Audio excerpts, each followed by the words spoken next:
এই মুহূর্তে যারা আমার এই ভিডিওটি দেখছেন তাদের সকলকে নমস্কার জানিয়ে আমি আজকের এই ব্লগটি শুরু করতে চাই। আমি পায়েল, হাতাখুন্তির খুনসুটির নতুন আরেকটি ব্লগে আপনাদেরকে স্বাগত জানাই।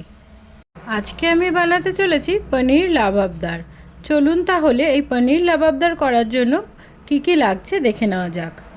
8টি মতো পেঁয়াজকে রাফলি কেটে নিয়েছি আর একটা টমেটোকেও রাফলি কেটে নিয়েছি। উষ্ণ গরম জলে পনিরগুলোকে কিছুক্ষণ ভিজিয়ে রাখার পরে সেই জল থেকে ঝরিয়ে তুলে নিয়ে ওপর দিয়ে একটু লঙ্কার গুঁড়ো আর লবণ ছিটিয়ে দিয়েছিলাম। কড়াইতে 1 চামচ মতো বাটার আর 2 চামচ মতো রিফাইন অয়েল দিয়ে দিয়েছিলাম।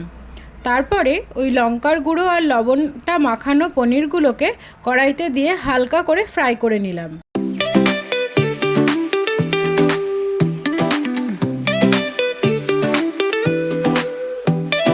কড়াই থেকে পনিরগুলোকে তুলে নেওয়ার পরে যেটুকু তেল ছিল সেইটুকু তেলের মধ্যে রাফলি কেটে নেওয়া পেঁয়াজগুলো এবং টমেটোটাকে অ্যাড করে দিলাম এবং এই অবস্থায় পেঁয়াজ আর টমেটোটাকে কিছুক্ষণ ভেজে নিতে হবে। সাথে অ্যাড করে দিলাম 2টো মতন কাঁচা লঙ্কা আর ওপর দিয়ে ছড়িয়ে দিলাম অল্প করে লবণ।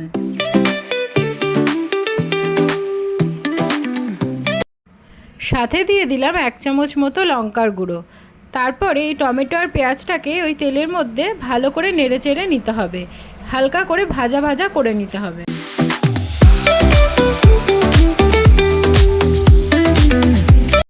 যখন এই রকমভাবে ভাজা হয়ে যাবে তখন এটাকে তুলে নেব একটা মিক্সার ব্লেন্ডারের মধ্যে। সাথে দিয়ে দেবো অল্প একটু গোটা গরম মশলা আর 1.5 চামচ মতো চারমগজ।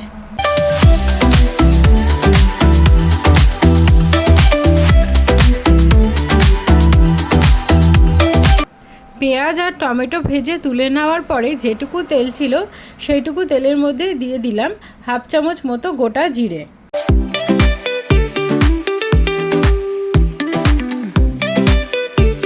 আমি একটা পেঁয়াজকে কুচি কুচি করে চপ করে নিয়েছিলাম, সেই কুচি করা পেঁয়াজটাকেও এই তেলের মধ্যে অ্যাড করে দিলাম। পেঁয়াজটা ভাজার সময় তার মধ্যে লবণ দিয়ে দিলে পেঁয়াজটা খুব সুন্দর ভাজা হয়ে যায়।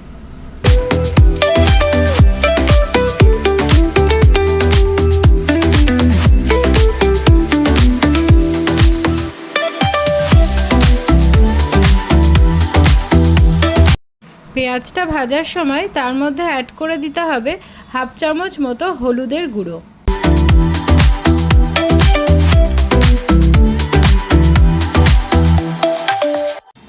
আর তারপরে অ্যাড করে দিলাম 1 চামচ মতো কাশ্মীরি লঙ্কার গুঁড়ো।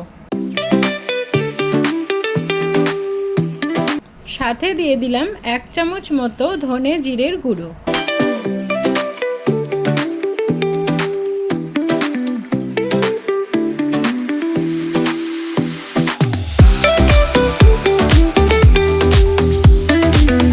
আর এদিকে যে টমেটো আর পেঁয়াজের পেস্টটা বানিয়েছিলাম সেই পেস্টটা আমি ভাজা পেঁয়াজের মধ্যে কড়াইতে অ্যাড করে দিলাম।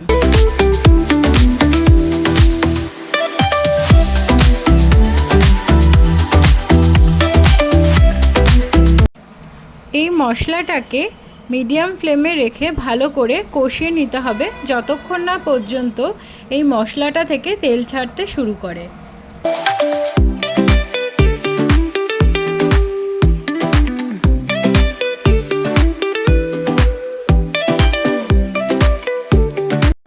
কড়াইতে যে মশলাটাকে ভেজে নিলাম সেই মশলাটাকে একটা মিক্সার ব্লেন্ডারের মধ্যে নিয়ে নিয়েছিলাম।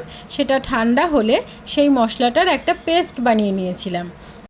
সেই পেস্টটা ঠান্ডা হয়ে গেলে একটা ছাঁকনার সাহায্যে ছেঁকে নিলাম। এই ছাঁকনার সাহায্যে ছাঁকার ফলে কি হবে, পেস্টটা এতটা স্মুথ হবে, খেতে খুব টেস্টি লাগবে আর রেস্টুরেন্টের মতো খেতে লাগবে একদম।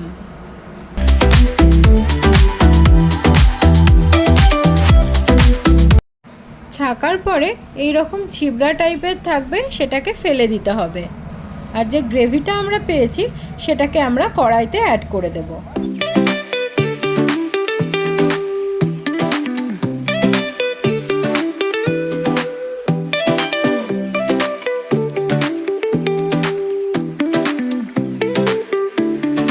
এই গ্রেভিটা ফুটে উঠলে তার মধ্যে অ্যাড করে দেব 1.5 কাপ মতো জল। আমি যেভাবে পনির লাবাবদারটা বানালাম সেটা আমি আপনাদের সাথে এই ভিডিওর মাধ্যমে শেয়ার করে নিলাম। আপনারা কিভাবে বানান সেটা কিন্তু অবশ্যই আমাকে কমেন্ট বক্সে জানাবেন।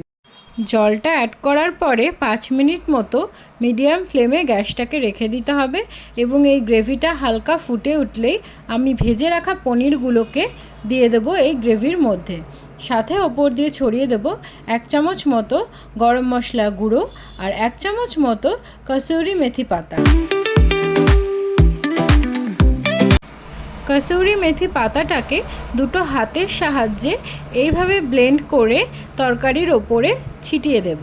আপনাদের কাছে আমার অনুরোধ রইল, আপনারা অবশ্যই এই রেসিপিটি বাড়িতে একবার হলেও ট্রাই করবেন, আর কেমন লাগলো খেতে সেটা কিন্তু অবশ্যই আমাকে জানাবেন। ব্যাস রেডি হয়ে গেল আজকের আমার পনির লাবাবদার।